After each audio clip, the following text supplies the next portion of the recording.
شبه ها بدارم تا سحر،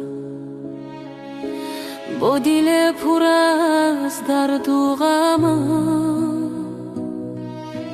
تو رفته به یک نگاهه مرا گذاشته تنها در جهان.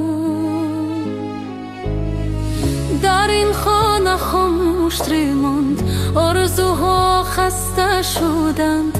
من با اشک نان یافتم، با صبر زنده کردم.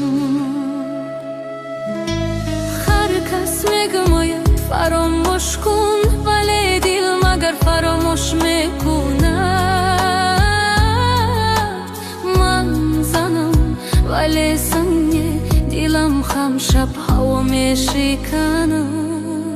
من حالا تنها راه میروم، با درد و زندگی میچسبم. تو رفتی ولی من نمیشکنم، از خاک باز میخیزم. این جهان مرا خسته کرد، اما دلم حالا زنده است. زنی تنها شده باشم خم، در وجودم هزار قوت هست. مادکم خواب است در آغوشم، من پنهان گیره میکنم. تا نفهمد مادرش خسته است،